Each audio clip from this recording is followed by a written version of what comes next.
Hello friend, welcome to our channel effective study. SSC CGL GSO SI के लिए आप analysis का काफ़ी टाइम से वेट कर रहे हो। इस वीडियो में आपके सारे डाउट क्लियर हो जाएंगे। बस आप वीडियो को स्टार्टिंग से लेके एंड तक देखना ताकि कोई भी डाउट दिमाग में ना रहे। अब इम्पॉर्टेंट बात है कि जीएसओ और एसआई टू दो पोस्ट हैं, ठीक है। एसआई टू को मैं एसआई बोल रहा हूँ। ये दो पोस्ट हैं और इन दो पोस्ट की वजह से आपका जो कट ऑफ का प्रिडिक्शन है वो काफ़ी ऊपर या नीचे जा सकता है। अब उसमें क्या है, पहली इंपॉर्टेंट बात, हमने दो अजम्पशंस लिए हैं। वो अजम्पशंस कौन कौन से होंगे वो मैं आपको बता दूंगा। दूसरी इंपॉर्टेंट बात है, इनमें से कॉमन को हमने हटाकर जो मेन है उसको आधार मान के ये एनालिसिस किया गया है। खास बात ये थी, ठीक है। अब चीज़ें देख लेते हैं, वन बाय वन क्लियर हो जाएंगी। और इस वीडियो को जितना हो सकता है ना आप लाइक करके जरूर शेयर कर देना। अब ध्यान से देखो इसको, क्या चीज़ है। देखो, जो कैंडिडेट जेएसओ और एसआई टू के लिए हैं, पहले उनकी बात कर लेता हूं मैं। और इस वीडियो को स्किप मत करना। वो कैंडिडेट जिनके पास ओनली जीएस हो वो भी ध्यान से देख लो इसको, ठीक है। आपकी जॉब ना इसी पर निर्भर है।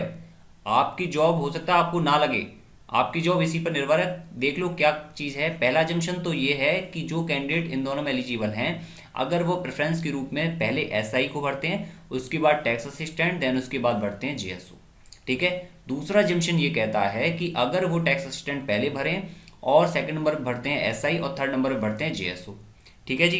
ये एजम्पशंस है।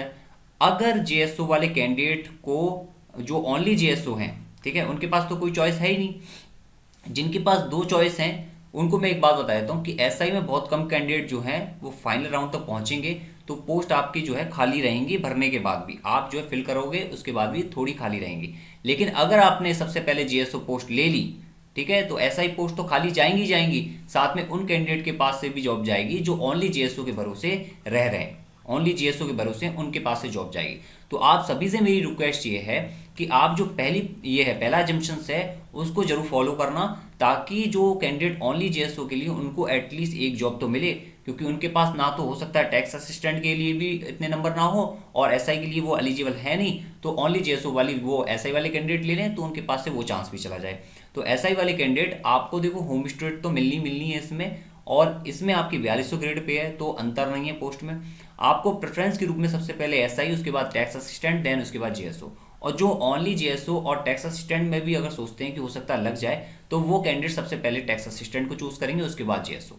कारण क्या है मैं वो बता देता हूँ। टैक्स असिस्टेंट एक ऐसी पोस्ट है जिसमें आप अच्छे से ग्रो कर सकते हो। एसआई और जेएसओ दोनों से अच्छी पोस्ट होती है, लेकिन कुछ बच्चे होम स्टेट के चक्कर में एसआई टू भरेंगे तो वो सबसे बेस्ट है, ठीक है। होम स्टेट सबसे बेस्ट है। टैक्स असिस्टेंट में आप ऑफिसर ग्रेड तक पहुंच सकते हो। तो कुछ बच्चे जेएसओ से ये सोचते हैं कि जेएसओ और टीए में कौन सी बेस्ट है, तो उस कंडीशन में टीए बेस्ट रहती है, ठीक है जी। चलो भाई नेक्स्ट पर चलते हैं। मैं आपको इसमें मैंने आपको ये बता दी कि ये शेयर करना आपके लिए बहुत जरूरी है, क्योंकि जेएसओ कैंडिडेट आपके लिए कट ऑफ बहुत ज़्यादा जा सकती है अगर सभी एसआई कैंडिडेट ने जेएसओ को पहली प्रेफरेंस भरा तो। चूंकि ये नहीं करना चाहिए आप एसआई वाले कैंडिडेट को, और पहला जंक्शन से वो फुलफिल करना चाहिए आप सभी को, ठीक है। अब यहाँ पर बात करता हूँ डेटा में क्या क्या चीज़ें आई थी। डेटा में 18 नवंबर वाले जो कैंडिडेट थे 28% थे, 15 नवंबर के जो कैंडिडेट थे 24% कैंडिडेट ने पार्ट लिया, 16 नवंबर में 48% कैंडिडेट ने पार्ट लिया। इन सभी कैंडिडेट में से जेएसओ और एसआई के लिए कैंडिडेट थे 24% से लेके 25% के बीच में। तो आप मैक्सिमम मान सकते हो कि 30% कैंडिडेट जो हैं वो जेएसओ और एसआई दोनों की एलिजिबिलिटी लेकर बैठे हुए हैं।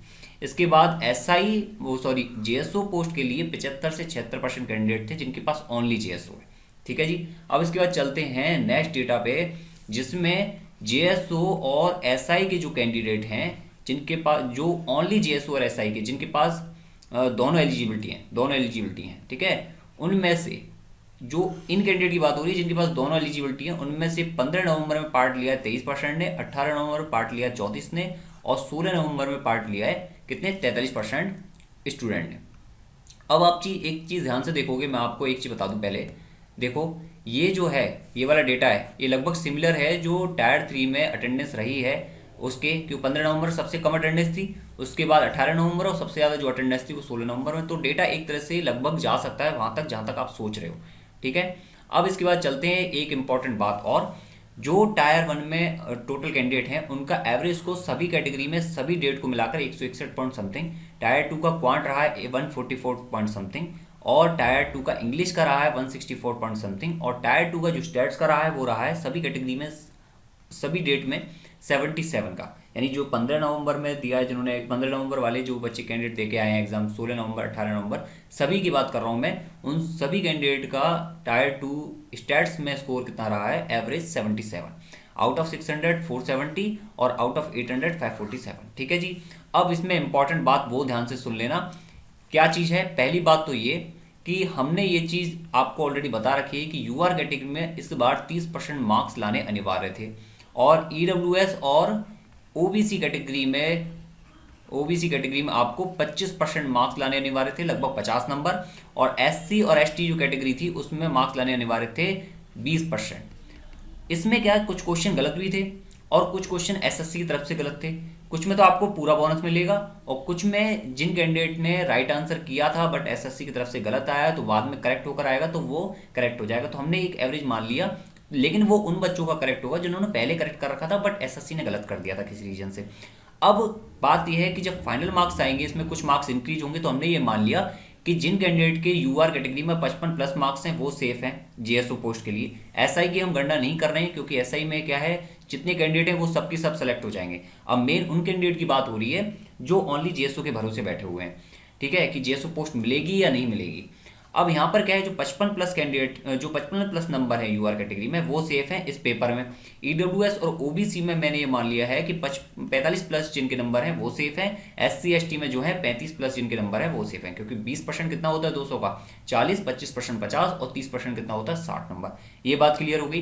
तो वो रेस से हमने बाहर कर दिए हैं जिनके नंबर 55 से कम है यूआर में, और बाकी इसी तरह से, तो उनको रेस से बाहर कर दिया है हमने ऑलरेडी, अपने डेटा से उनको आउट कर दिया है। दूसरा हमने क्या किया है, जिन कैंडिडेट के नंबर 15 नवंबर को, ठीक है, 15 नवंबर को ध्यान से सुनना, 490 नंबर है आउट ऑफ 600, आउट ऑफ 600 कितने हैं 490, और 16 नवंबर को कितने हैं, 16 नवंबर को है 500, और 18 नवंबर को जिन कैंडिडेट के नंबर 520 हैं आउट ऑफ 600 उनको भी हमने अपने डेटा से बाहर कर दिया है। उसका कारण क्या है वो मैं आपको बता देता हूँ। देखो ये चीज़ मैंने आपको बता दी, कारण ये है कि देखो 490 नंबर की बात करता हूँ, 490 नंबर है उनके, और अगर मिनिमम, आप परेशान मत हो ना, 30 नंबर अगर आपके इंक्रीज होते हैं, 15 नवंबर वालों की बात कर रहा हूँ, 18 नवंबर ऐसा मत सोचना कि नहीं 30 नहीं होंगे, कम होंगे, और 15 नवंबर वाले ये सोचो कि नहीं 30 नहीं होंगे, ज़्यादा होंगे।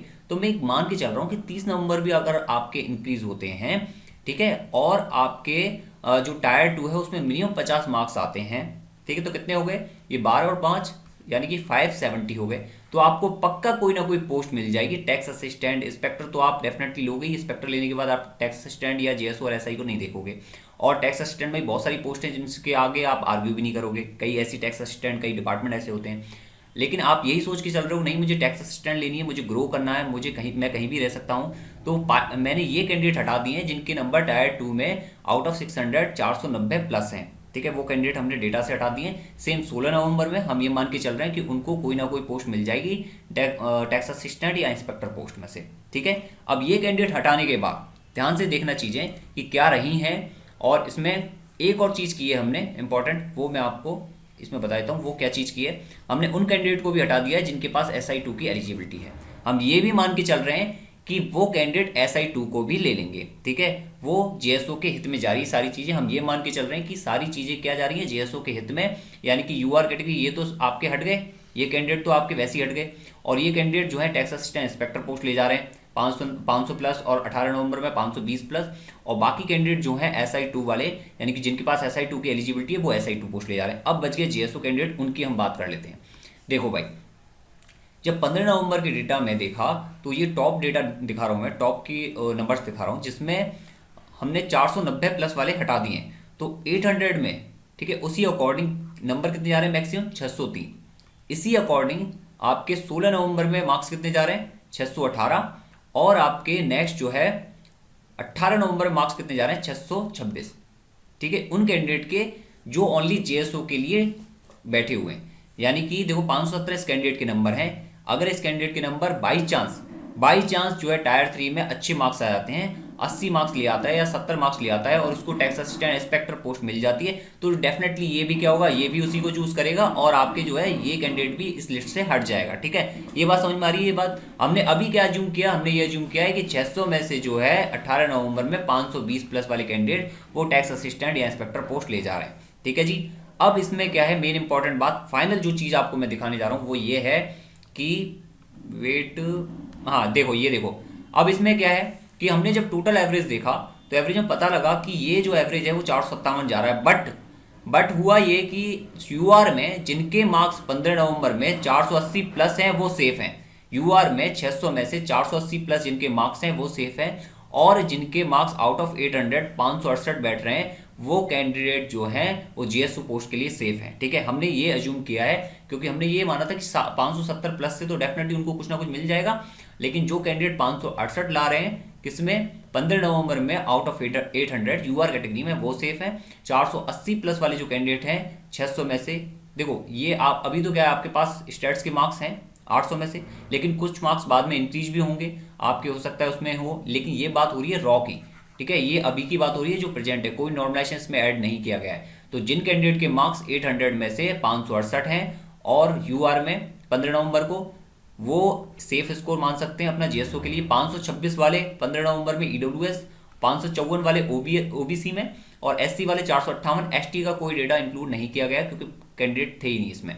अब इसके बाद बात कर रहे हैं 16 नवंबर में 800 में से जिनके मार्क यूआर कैटेगरी में 568 हैं वो सेफ हैं, 568 प्लस। और ईडब्ल्यूएस में देखो यहाँ पर क्या है कि कैंडिडेट का डेटा इतना था नहीं तो वेरी नहीं कर पाया, तो आप ये मान के चल सकते हो प्लस माइनस के 2 या 5 नंबर।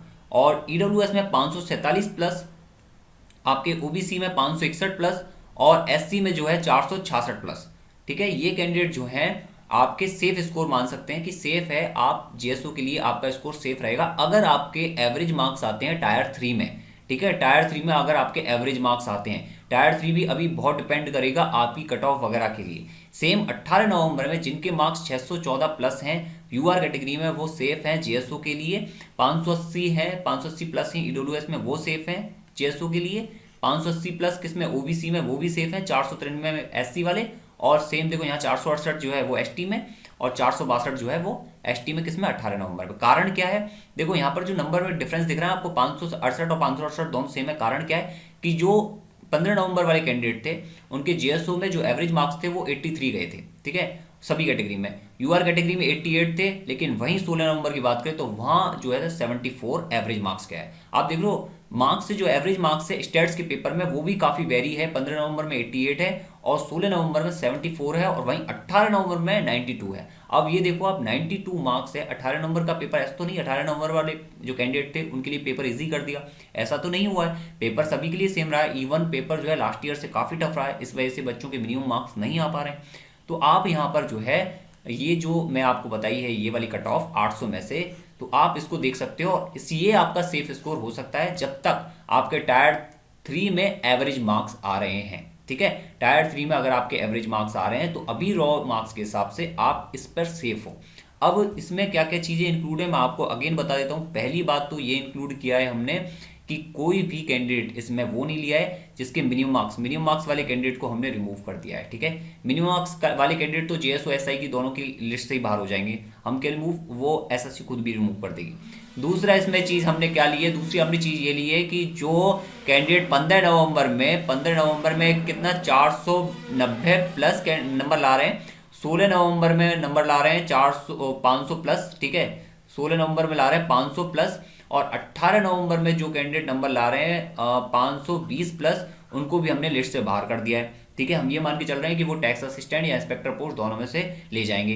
तीसरा हमने ये अजम्पशन माना है कि जो SI2 के लिए भी एलिजिबल है वो कैंडिडेट सबसे पहले SI2 को चूज करेंगे। ठीक है जी, ये बात इंपॉर्टेंट है, ये बात समझ में आ गई। इन तीनों को अजम्पशन मानते हुए हमने इसके एनालिसिस पे ये आपको कट ऑफ का चीजें बता दी है कि ये आपका सेफ स्कोर है, कोई कट ऑफ नहीं है, ये आपका सेफ स्कोर है। ठीक है, कट ऑफ गलती से वर्ड निकल गया, सेफ स्कोर। ठीक है जी, और जो मैंने आपको ये चीज बताई है कि भाई इस पर आपको ध्यान देना है वो ये कि अगर आपकी एलिजिबिलिटी, ठीक है, अगर आप एलिजिबल हो जेएसओ और एसआई दोनों पोस्ट के लिए तो आपको प्रेफरेंस इस तरह से बढ़नी है ताकि सभी बच्चों की जॉब लगे। देखो इसको आप रिक्वेस्ट समझ लो या आप किसी तरह की कोई चीज समझ लो, इस वजह से आपके साथ आपके भाई बहनों की भी जॉब लग जाएगी।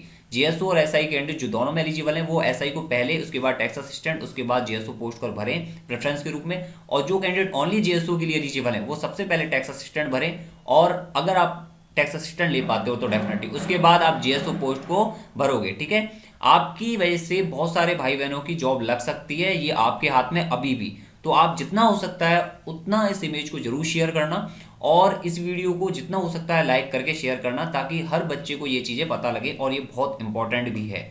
ठीक है जी, thank you, good luck, best of luck. और आपके लिए मैंने आपको बता दी कि क्या क्या चीज़ें रहेंगी क्या नहीं रहेंगी, इसमें गुस्सा होने वाली कोई बात नहीं है, जो भी कमेंट हो आप नीचे कर देना। ठीक है जी, thank you, good luck, best.